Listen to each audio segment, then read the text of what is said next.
قرآن مجید میں دو قسم کی آیات ہیں، ایک محکم آیات ہے۔ خود سورہ آل عمران میں اللہ فرماتے ہیں کچھ محکم آیات ہیں، کچھ متشابہات ہیں، یعنی کچھ کا معنی واضح ہے۔ قل هو اللہ احد، کہو کہ اللہ، اس کا معنی واضح ہے نا، یہ محکم ہے۔ کچھ متشابہات ہے، جیسے ید اللہ، اللہ کے ہاتھ، یہ اللہ کے تو ہاتھ ہی نہیں، یہ متشابہ ہے۔ اللہ فرماتے ہیں کچھ آیتیں محکم ہیں، کچھ متشابہ باتوں کے پیچھے۔ اچھا، نبی پاک علیہ السلام معراج پہ گئے، سرکار نے واپس آ کے فرمایا چغلی کرنے والے کو یہ سزا ملے گی، معاذ اللہ زنا کرنے والے کو یہ سزا ملے گی، جو خطیب لوگوں کو تقریر سنائے خود عمل نہ کرے اسے یہ سزا ملے گی۔ ان باتوں پر وہ توجہ نہیں کرتے کہ سرکار نے یہ بیان کیا۔ فرمایا میں دیکھ کے آیا ہوں سود کھانے والے کو یہ سزا ملے، اس پر توجہ نہیں۔ وہ پوچھتے کیا ہیں؟ کہتے ہیں یہ بتائیں براق جس پہ حضور بیٹھ کے گئے تھے اس کا رنگ کیسا تھا؟ میں آپ کو راز کی بات بتاؤں، معراج میں کیا کیا باتیں ہوئی تھیں۔ وہ جن کے دلوں میں کجی ہے نا، جن کے دل ٹیڑے ہیں، وہ متشابہ کے پیچھے پڑتے ہیں، متشابہ کے۔ یہ جو آپ کو ملنگ ملیں گے نا، ملنگ، وہ آپ سے پوچھیں گے اے اصلی نماز کیڑی ہوندی ہے؟ سبحان اللہ، انہوں نے آکھو وہی جڑی 5 ویلے پڑھی دی ہے، وہ پتہ نہیں نسلی کیڑی لئی پھر دینے۔ یہ تو رہنے دے، تیرے پاس جو محکم باتیں ہیں تو ان پہ عمل کر۔ شریعت میں کچھ چیزیں واضح، مثلا ایک مسئلہ ہے، مسئلہ تقدیر۔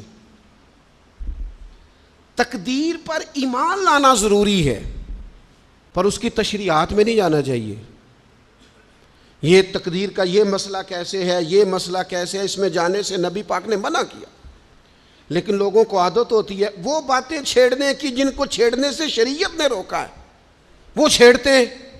یہ آپ حدیث پاک سنیے، حضرت ابو ہریرہ رضی اللہ تعالیٰ عنہ ارشاد فرماتے ہیں ہم سب لوگ ایک دن بیٹھے تھے تو کچھ لوگ مسئلہ تقدیر پر بحث کر رہے تھے، سرکار تشریف لے آئے۔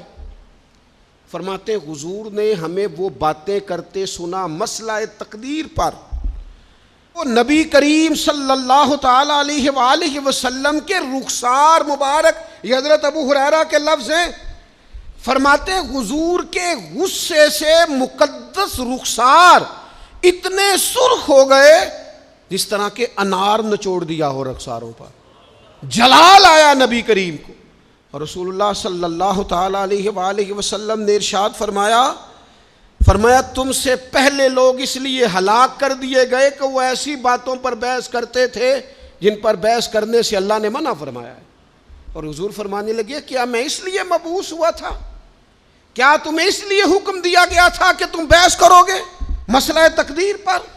متشابہ میں الجھ گئی ساری قوم، ایسی باتیں ڈھونڈ ڈھونڈ کے لاتے ہیں، لوگ ان کا مزہ لیتے ہیں، کہتے ہیں جی یہ بات تو سارے مولوی کرتے ہیں، انوکھی بات کریں۔ انوکھی بات کون سی ہوتی ہے؟ بات وہی ہے جو اللہ نے قرآن میں بیان کی ہے، رسول پاک نے اپنے فرمان میں بیان کی ہے۔ آپ چھپی ہوئی باتوں کی ٹو میں نہ پڑیں، جن باتوں سے منع کیا ہے۔ 2 دفعہ قسم اٹھائی ہے نبی پاک نے، 2 دفعہ رسول اللہ صلی اللہ تعالی علیہ وسلم نے قسم اٹھا کے فرمایا میں تمہیں قسم دے کے کہتا ہوں مسئلہ تقدیر میں بحث نہ کرنا، میں قسم دے کے کہتا ہوں مسئلہ تقدیر میں بحث نہ کرنا۔ او خدا کے بندو، جن باتوں سے ہمارے نبی پاک نے ہمیں قسمیں دے دے کے روکا ہے ان باتوں میں الجھتے ہو۔ معرفت دی گل، معرفت کی ہوندی ہے؟ معرفت وہ ہے جو تمہیں قوال بتائیں گے، گویے بتائیں گے تمہیں معرفت۔ ہمارا قوال جی رات کو جی وہ توحید بیان کرتا ہے، وہ کفر بکتا ہے ظالم، اور تم کفر سنتے ہو۔ توحید وہ ہے جو میرے اللہ نے قرآن میں بیان فرمائی ہے، قل هو اللہ احد اللہ الصمد لم یلد ولم یولد ولم یکن لہ کفوا احد۔ اللہ نے بیان کر دی ہے، کسی قوال سے سننے کی ضرورت نہیں ہے۔ اس لیے تصوف اور طریقت کی اصل کو سمجھے آپ۔ ہم ملنگوں سے باتیں سنیں گے؟ میرے عزیز کبھی بھی ان چکروں میں نہ پڑے، متشابہات میں آپ الجھ گئے۔